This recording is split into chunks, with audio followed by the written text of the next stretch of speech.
우리나라 옛 이야기 박씨 부인전. 먼 옛날 이대감 집에 새 며느리가 들어왔어요. 아유, 신선의 딸이니 얼굴이 얼마나 고울까요? 신선은 인간의 세계에서 벗어나 돌을 닦으며 산다는 상상 속 사람이에요. 얼굴뿐인가 지혜롭고 재주도 많을 테지. 동네 사람들은 모두 이대감집 며느리에 대해 기대가 아주 컸어요. 하지만 모두들 며느리를 보고는 깜짝 놀랐답니다.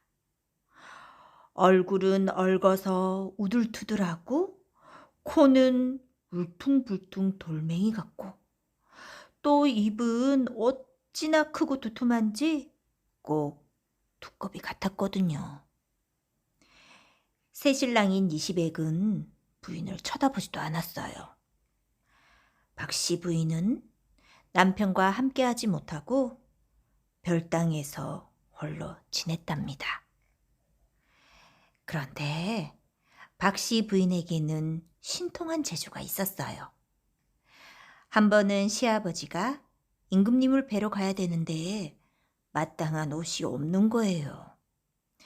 시아버지가 발을 동동 구르고 있자 박씨 부인이 나섰어요. 아버님, 걱정 마세요. 제가 내일 아침까지 새 옷을 지어 놓겠습니다. 박씨 부인은 하룻밤 만에 뚝딱뚝딱 옷을 지었어요. 시아버지는 며느리의 재주를 보고 깜짝 놀랐어요. 사람의 솜씨가 아니구나. 참으로 대견하다. 또 한 번은 박씨 부인이 비쩍 마른 망아지를 비싼 값에 샀어요. 식구들은 하나같이 그런 박씨 부인을 비웃었죠. 그런데 당장 죽을 것만 같던 망아지는 무럭무럭 자라서 하루에 천리를 달릴 수 있다는 천리마가 되었어요. 오호, 천리마를 한눈에 알아보다니 내가 복덩이구나. 시아버지는 박씨 부인이 마음에 쏙 들었어요. 하지만 이시백은 박씨 부인을 거들떠 보지도 않았어요. 과거 시험을 보러 갈 때도 부인에게 인사조차 건네지 않았지요.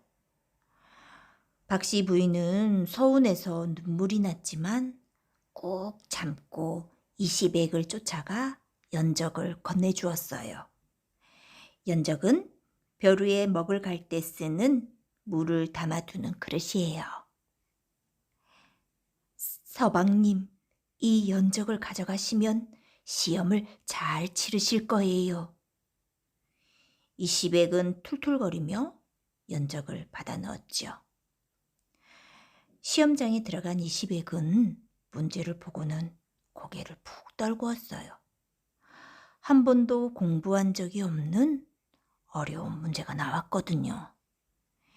이시백은 풀이 죽은 채 연적에 담긴 물을 따라 먹을 갈았어요. 그런데 그 순간 신통하게도 답이 쏙쏙 떠오르는 거예요. 덕분에 이시백은 장원급제를 해서 높은 벼슬에 올랐답니다. 세월이 흐르고 흘러 박씨 부인이 시집 온 지 3년이 되던 날이었어요. 박씨 부인은 연못가에 앉아서 주문을 외웠지요. 그러자 허물이 벗겨지며 선녀처럼 예쁜 여인이 나타났어요. 이시백과 식구들은 깜짝 놀랐죠. 부인, 미안하오. 내가 몹쓸 놈이었구려. 서방님, 겉모습만 보고 사람을 판단해서는 안 될 것입니다. 부디 백성을 위해 일하는 지혜로운 일꾼이 되십시오. 그 뒤로 이시백은 박씨 부인의 말을 잘 따르는 좋은 남편이 되었어요. 그 무렵 나라에는 큰 걱정거리가 있었어요. 북쪽에 있는 청나라가 자꾸 쳐들어왔거든요. 다행히 용감한 임경업 장군이 북쪽 땅을 잘 지켜주었지요. 그러자 청나라의 똑똑한 왕비가 꾀를 냈어요. 임경업 장군이 북쪽 땅을 지키고 있으니 이번에는 바다를 통해서 공격하기 시작해라. 다만 한양에 있는 이 시백의 집에는 절대 가지 말거라. 왕비의 명령을 받은 용골대와 용률대 형제는 수많은 군사를 이끌고 바다를 건넜어요. 바로 그때 하늘의 기운을 살피던 박씨 부인은 어두운 기운이 몰려드는 걸 보고는 이시백을 불렀지요. 서방님, 청나라 군사들이 바다를 건너 쳐들어오고 있습니다. 지금 당장 임경업 장군을 불러 막아야 합니다. 이시백은 임금님에게 달려가 소식을 전했어요. 임금님은 임경업 장군을 빨리 불러들이라고 명했지요. 하지만 신하들은 벌쩍 뛰었어요. 한낱 여인네의 말을 듣고 장군을 부를 수는 없습니다.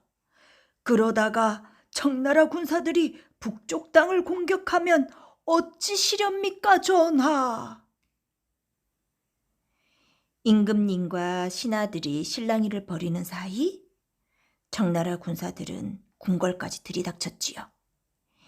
이시백은 목숨을 걸고 청나라 군사들과 싸워 임금님을 남한산성으로 피신시켰어요. 청나라의 용골대는 남한산성으로 뒤따라갔죠. 용골대의 동생 용률대는 한양에 남아 닥치는 대로 사람들을 잡아가두고 곡식과 돈을 빼앗았어요. 박씨 부인은 집안 식구들을 뒤뜰에 숨겼어요. 박씨 부인이 심어둔 신비한 나무들이 매곡한 곳이었지요. 마침내 용률대의 군사들이 박씨의 집으로 들이닥쳤어요. 모두 뒤뜰에 숨었군. 어서 모조리 잡아들여라. 청나라 군사들은 칼을 휘두르며 뒤뜰로 향했어요. 박씨 부인은 눈썹 하나 까딱하지 않고 주문을 외우기 시작했어요. 그러자 뒤뜰의 나무들이 꿈틀꿈틀 움직이더니 용과 호랑이로 변하는 거예요. 감히 여기가 어디라고 쳐들어오느냐? 얘들아, 당장 이놈들을 물리쳐라! 박씨 부인이 호령하자 용과 호랑이가 청나라 군사들에게 덤벼들었어요. 먹구름이 몰려와 하늘을 뒤덮더니 천둥 번개가 치고 커다란 바위가 솟아올라 청나라 군사들을 막아섰죠. 아이고, 여기가 바로 이시백의 집이었구나. 이를 어쩌나. 그제야 상황을 알아차린 용률대는 칼을 들고 달려들었어요. 하지만 박씨 부인이 주문을 외우자 칼은 꿈쩍도 하지 않았지요. 용률대는 가까스로 칼을 들어 스스로 목숨을 끊고 말았답니다. 한편 남한산성으로 뒤쫓아간 용골대는 임금님을 찾아내어 자신 앞에 무릎을 꿇리고는 승리의 기쁨에 들떠 있었어요. 그때 부하가 뛰어와 용률대가 죽었다는 소식을 전했어요. 아니, 내 아우가 죽다니. 도대체 누가 죽였단 말이냐? 화가 난 용골대는 당장 군사들을 끌고 이시백의 집으로 향했어요. 아우의 원수를 갖고 말 테라. 여봐라, 화살을 쏘아라. 청나라 군사들의 화살이 하늘을 새까맣게 덮으며 날아올랐어요. 하지만 박씨 부인이 주문을 외우자 화살이 비오듯이 와르르 떨어졌죠. 용골대가 공격을 계속하자 이번에는 땅이 쪽쪽 갈라지더니 깊고 깊은 낭떠러지가 생겼어요.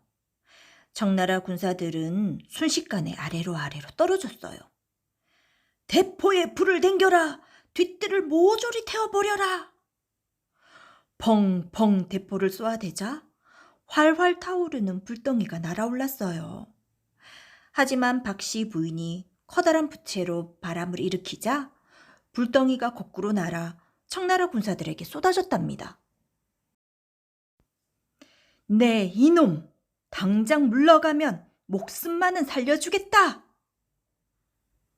박씨 부인의 호통에 용골대는 결국 항복을 하고 말았어요. 청나라 군대를 물리친 박씨 부인은 임금님께 큰 상을 받았어요.